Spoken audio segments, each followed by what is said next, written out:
셜록 홈즈, 아서 코난 도일. 바스커빌 가문의 개 15장 회고. 11월의 마지막 날, 쌀쌀하고 안개에 낀 밤이었다. 홈즈와 나는 베이커가에 있는 우리 거실에서 벽난로 양쪽에 자리 잡고 앉아 있었다. 데번셔를 방문했던 일이 비극적 결말로 끝난 이후 홈즈는 매우 중요한 사건 두 가지를 처리했다. 첫 번째는 논파레일 클럽의 카드 주문과 관련해 업워드 대령의 잔인하기 짝이 없는 행동을 폭로한 것이고, 두 번째는 수양 딸인 카레레 양의 죽음과 관련해서 살인죄를 뒤집어 쓴 불쌍한 몽팡시의 부인을 변호하는 일이었다.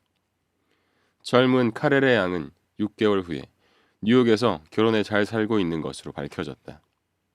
나는 연달아 발생한 어렵고 중요한 사건들을 성공적으로 해결해 기분이 매우 좋은 내 친구를 설득해 바스커빌가의 수수께끼에 대한 자세한 내용을 들어볼 수 있었다. 나는 그런 기회를 끈기 있게 기다렸다. 그가 여러 사건을 중복해 생각하는 것을 절대로 허락하지 않는다는 사실을 잘 아는 데다 그의 분명하고 논리적인 정신은 현재 진행하는 일을 떠나 과거의 기억을 되살리지 않으려 할 것이기 때문이었다. 그런데 헨리 경과 모티머 박사가 경의 엉망이 된 정신 건강을 회복하기 위해서 여행을 해야 한다는 권고에 따라 떠나던 길에 우리에게 들렀다. 그들은 런던에 도착한 날 오후 우리를 만나고 돌아갔고, 그런 이유로 오래전 이야기를 주제로 삼을 수 있는 자연스러운 분위기가 되었던 것이다. 벌어진 모든 일은 스테이플턴이라고 자칭했던 사내의 입장에서 보면 분명하고 단순했어. 하지만 처음에 그가 그렇게 행동하는 동기를 알 방법도 없이 사실의 일부만 알 수 있었던 우리에게는 모든 것이 몹시 복잡했지. 나는 나중에 스테이플턴 부인과 두 차례 대화를 나눌 기회가 있었어. 그래서 그 사건의 모든 사항을 파악했고, 이제 의문으로 남은 것이 전혀 없다는 사실을 알게 되었어. 내가 색인을 붙여 정리해둔 사건 처울 가운데 B라고 쓰인 것을 찾아보면 정리해 놓은 내용이 조금 있지. 혹시 기억을 더듬어 어떻게 된 일인지 말해줄 수는 없을까? 물론 그럴 수 있지. 하지만 기억 속에 있는 모든 사실을 말해줄 수 있다고 장담할 수는 없어. 극도로 정신을 집중하다 보면 이상하게도 지난 일들은 사라져버리기도 하거든. 자신의 사건에 매우 정통해 전문가와 맞붙어 논쟁을 벌일 수 있는 변호사도 1, 2주 정도 법정에서 일하다 보면 알고 있던 모든 게 머릿속에서 사라진다는 사실을 알게 될 거야. 새로 맡은 사건들이 직전의 사건을 대신하게 되거든. 그러니까 카레레 양이 바스커빌 저택 사건에 대한 내 기억을 흐리게 했다는 말이지. 내일이 되면 또 다른 작은 문제거리가 내 주의를 끌겠지. 그러면 예쁜 프랑스 아가씨와 악명 높은 업워드는 내 머리에서 쫓겨나는 거야. 하지만 사냥개 사건에 관해서는 최대한 전모를 설명해 주지. 혹시 내가 잊은 게 있다면 뭐든 지적해 주게나. 나중에 조사해보니 가족들의 초상화는 거짓말을 하지 않는 법이더군. 그자는 정말 바스커빌의 자손이었어. 그는 로저 바스커빌이라고 찰스경의 동생인 사람의 아들이야. 그의 아버지는 나쁜 놈으로 낙인 찍힌 채 남아메리카로 달아나 그곳에서 결혼도 하지 않고 사망한 것으로 알려져 있어. 하지만 사실은 결혼을 했고 아이를 한 명 낳았는데 그게 바로 스테이플턴이야. 진짜 이름은 아버지와 같은 로저 바스커빌이었어. 그는 베릴 가르시아라는 코스타리카 출신의 미인과 결혼했고 상당한 금액의 공금을 훔친 다음 이름을 반들로로 바꾼 뒤 영국으로 달아났지. 그리고 요크셔 동쪽에서 학교를 하나 세웠어. 그런 쪽으로 사업을 시작한 이유는 영국으로 오던 길에 결핵 환자인 교사 한 명을 우연히 만났기 때문이야. 그리고 그를 이용해 상당한 성공을 거두었어. 하지만 프레이저라는 이름의 그 교사는 죽었고 학교는 악평이 계속 이어지다가 망해가기 시작했지. 반들러 부부는 이름을 스테이플턴으로 바꾸었고 그는 남은 재산을 들고 계획을 세운 다음 영국 남부로 이사와서 자신의 취미인 곤충학을 즐겼던 거야. 대형 박물관에 갔다가 그자가 곤충학 분야에서 매우 인정받고 있다는 사실을 알게 되었어. 그가 요크셔에 있을 때 발견한 어떤 나방에는 반들러라는 이름까지 붙였더군. 이제 그의 인생에서 우리가 관심을 가질 만한 시기에 이르렀군. 그자는 분명히 조사를 거쳐 두 사람만 사라지면 자신이 큰 재산을 차지할 수 있다는 걸 알아냈을 거야. 나는 그자가 대번셔에 갔을 당시에는 아직 계획을 세우고 있지 못하고 앞길이 막막했을 거라고 믿어. 하지만 애초에 부인을 여동생으로 꾸민 걸 보면 분명히 처음부터 나쁜 짓을 꾸미겠다고 생각한 거야. 어떻게 하겠다고 세밀하게 구상을 해두진 않았다고 해도 여자를 미끼로 쓰겠다는 생각을 충분히 하고 있었어. 결국에는 재산을 차지하는 것이 목표였고 그러기 위해서라면 모든 수단을 동원하고 아무리 큰 위험이라도 감수할 준비가 되어 있었던 거야. 처음으로 한 행동은 조상이 살던 집에서 최대한 가까운 곳에 살 곳을 정하는 일이었지. 그리고 두 번째로는 찰스 바스커빌 경 그리고 다른 이웃들과 친해지는 것이었어. 찰스 경은 스스로 가문에 전해 내려오는 개에 관한 이야기를 그자에게 해줌으로써 죽음을 자초하고 말았어. 스테이플턴은 그자를 계속 이 이름으로 부르도록 하지. 늙은 찰스 경은 심장이 약하다는 것, 그래서 충격을 받으면 죽을 수도 있다는 것을 알게 되었어. 모두 모티머 박사로부터 들었지. 게다가 찰스 경은 미신을 잘 믿고 집안에 전해 내려오는 우울한 전설을 아주 심각하게 받아들였다는 것도 알게 되었어. 그의 영리한 머리는 그런 것들을 이용해서 찰스 경을 죽일 방법을 떠올린 거야. 그 방법이라면 진짜 살인자를 도저히 잡아낼 수가 없었지. 일단 계획을 세우자 그는 대단히 교묘하게 실행에 옮겼어. 평범한 사람이라면 사나운 개를 한 마리 구하는 것으로 만족했을 거야. 인공적인 수단을 사용해 개가 악마로 보이도록 만든 걸 보면 그자가 머리 하나는 기가 막히게 좋았던 것 같아. 개는 런던의 프렘가에 있는 로스앤 맹글스 상점에서 산 거야. 가장 힘이 좋고 포악한 놈을 골랐더군. 그는 노스 데번선 기차를 이용한 다음 황야를 가로질러 엄청난 거리를 걸어서 개를 데려왔어. 그래야 남의 눈에 띄지 않을 테니까. 그는 전에 이미 곤충 채집을 하다가 그린펜 늪지대 안으로 들어가는 통로를 알아두었어. 그곳에는 개를 안전하게 숨겨둘 곳이 있었지. 그렇게 개를 숨겨두고 기회를 기다렸던 거야. 하지만 시간이 너무 오래 걸렸지. 늙은 신사를 밤에 밖으로 유인해낼 수가 없었어. 몇 번이나 개를 데리고 와서 숨어있기도 했지만 성공하지 못했어. 그렇게 성과도 내지 못한 채 돌아다닐 때 개가 농부들 눈에 띈 거야. 그래서 지옥의 개라는 전설이 갑자기 진실이 되어버린 거지.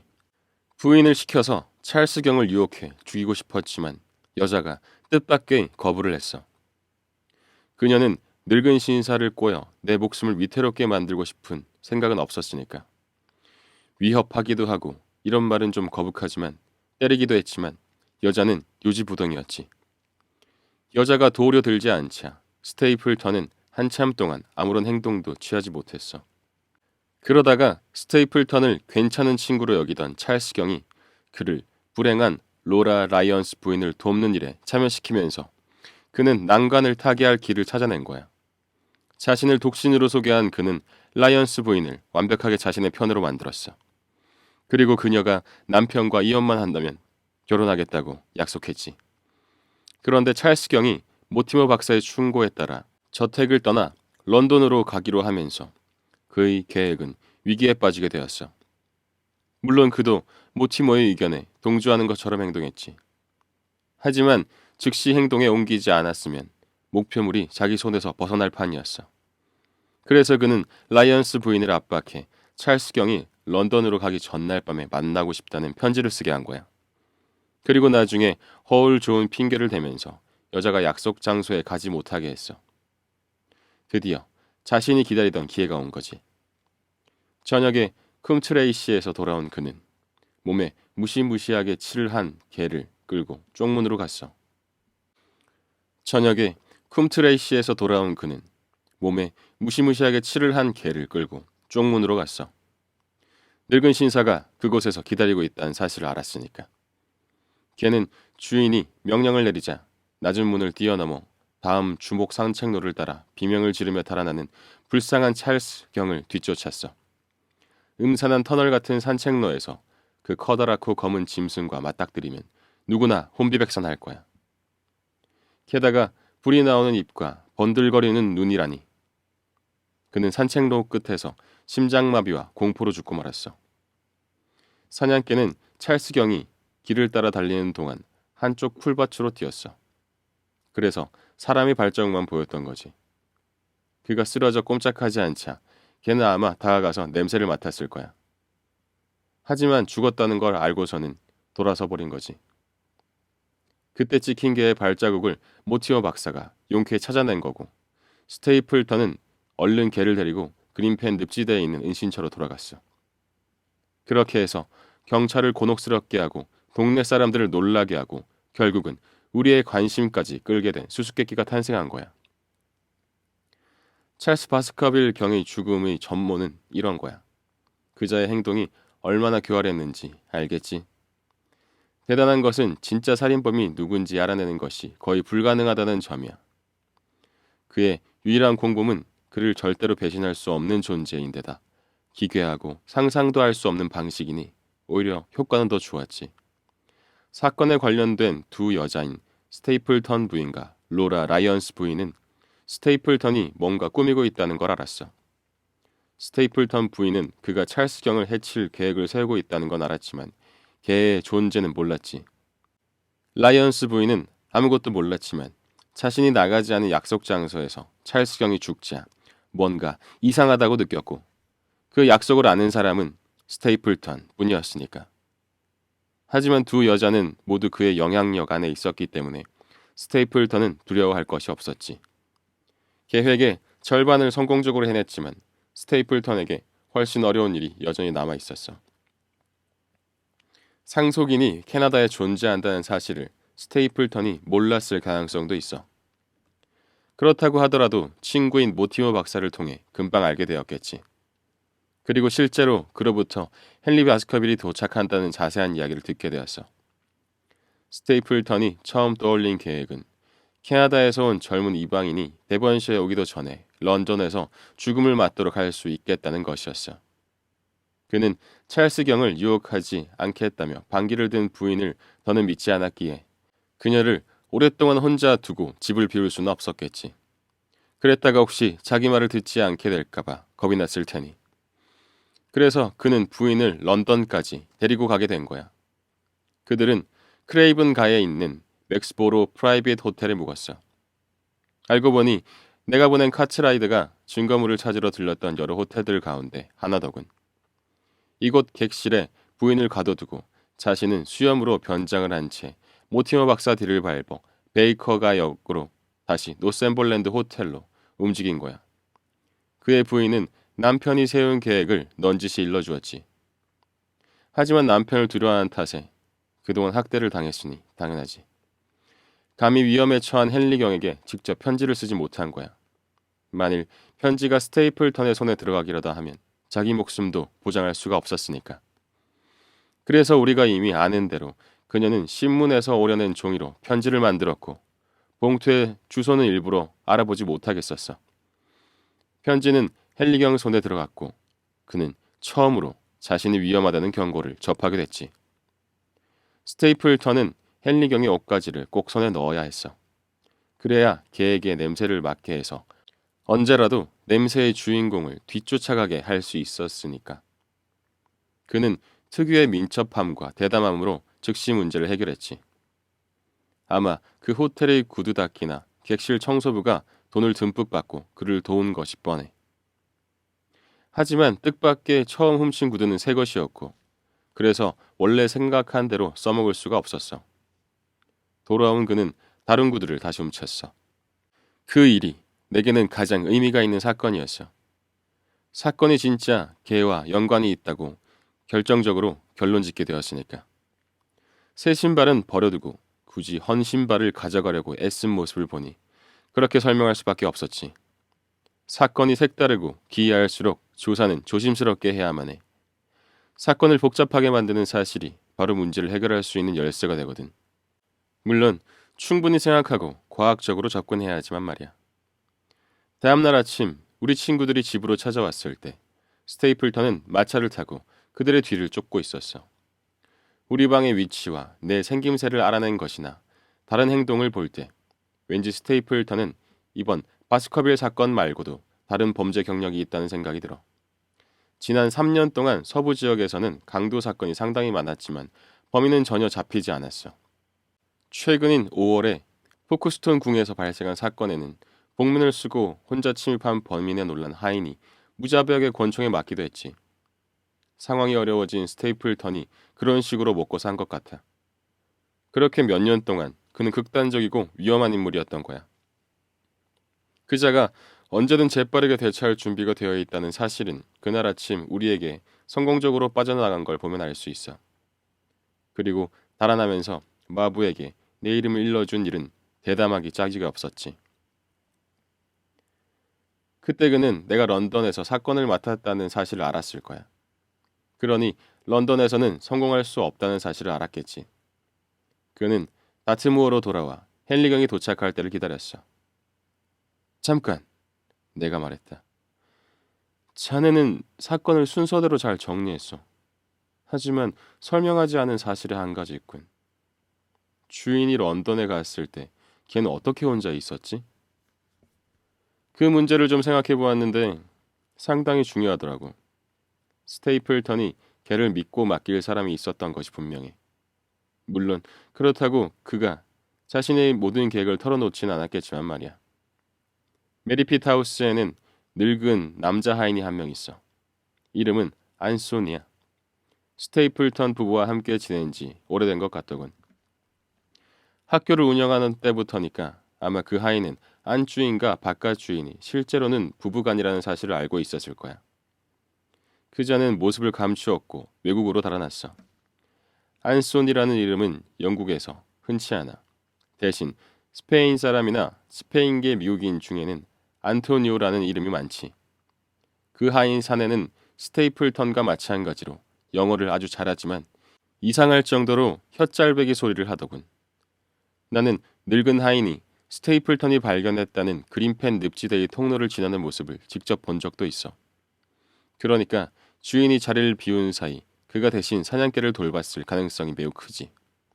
하지만 그는 그 동물을 주인이 무슨 일에 쓰려고 하는지는 전혀 몰랐을 거야. 하여튼 스테이플턴 부부는 데번셔로 내려왔고 그 뒤에 헨리건과 자네가 도착했지. 그럼 나는 무엇을 했는지 말해주지. 혹시 기억이 나는지 모르겠지만 식문을 오려 만든 편지를 조사할 때 나는 혹시 종이에 무늬가 있는지 자세히 들여다보았어.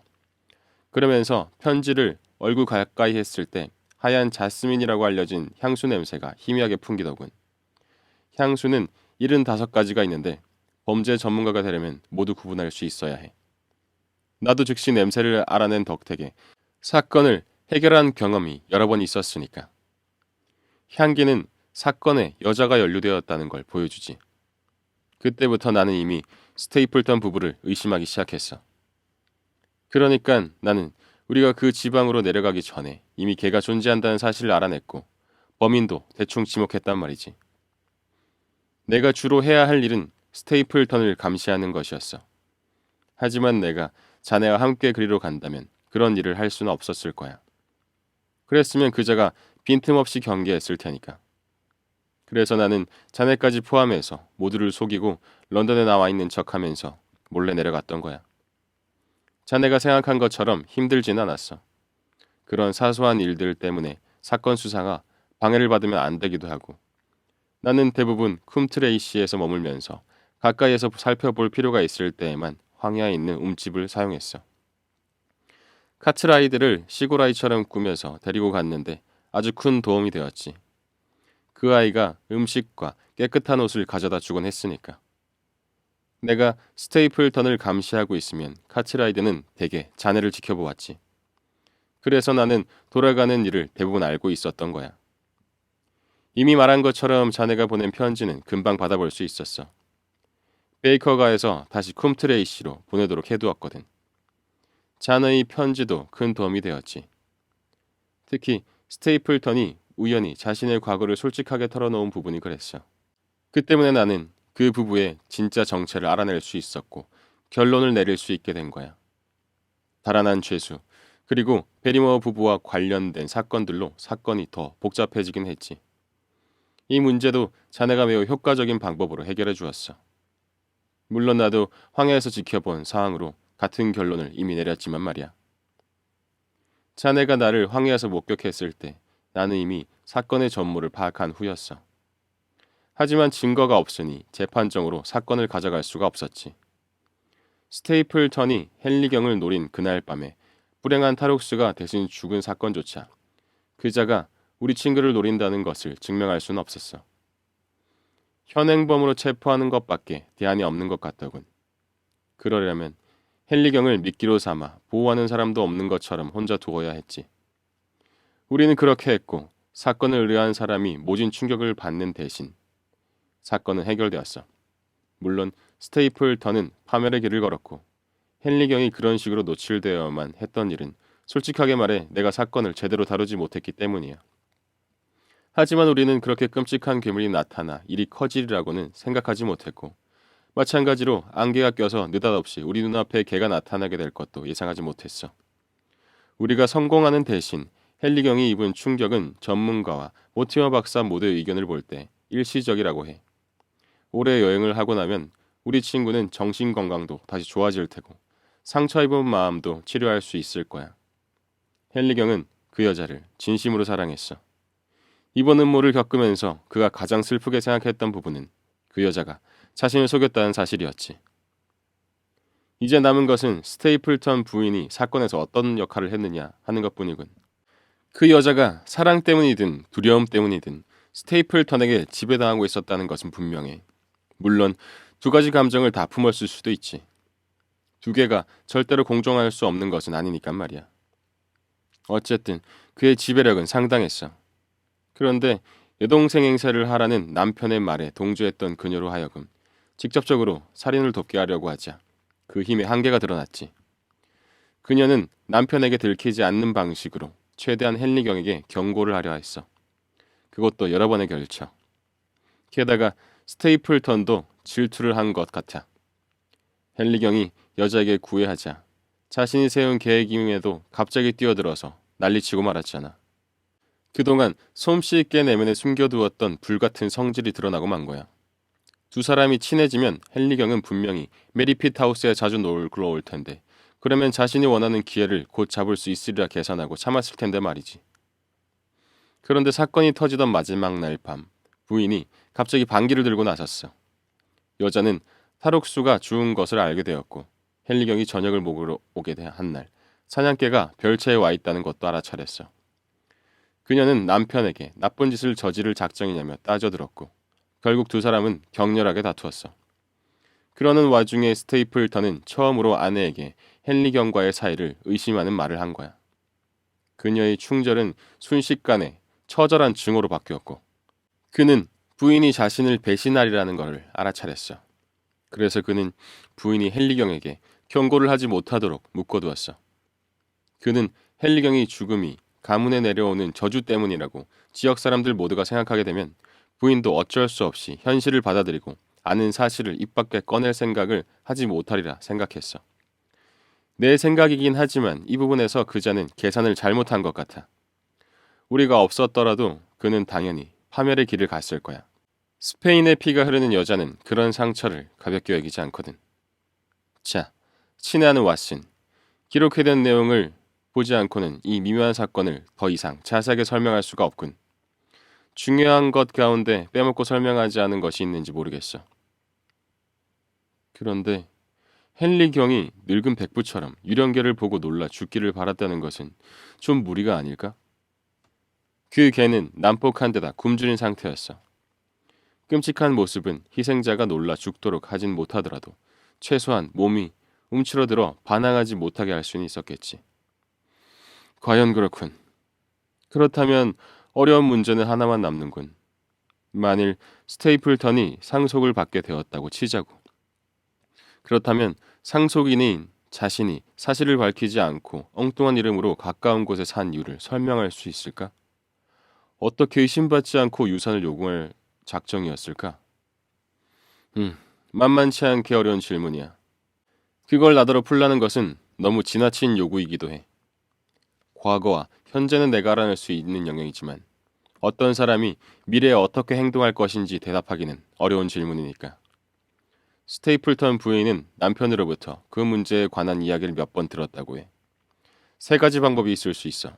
남미에 있는 영국 관청에 가서 재산권을 주장하는 거야. 그러면 영국에 올 필요도 없이 재산을 차지할 수 있으니까. 아니면 정체를 숨기고 잠시 필요한 기간 동안 런던에 머무르는 거지.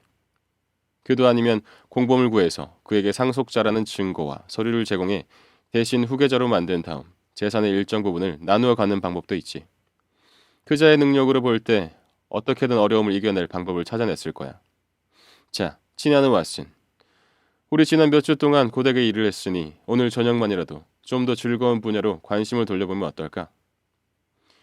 위그너 교도들의 특별석을 잡아두었어. 자네 드 레즈케 형제의 노래를 들어봤나? 미안하지만 30분 안에 외출 준비를 마칠 수 있겠어? 그러면 가는 길에 마르시니 식당에 들러서 간단하게 저녁 식사를 할 수 있지 않을까?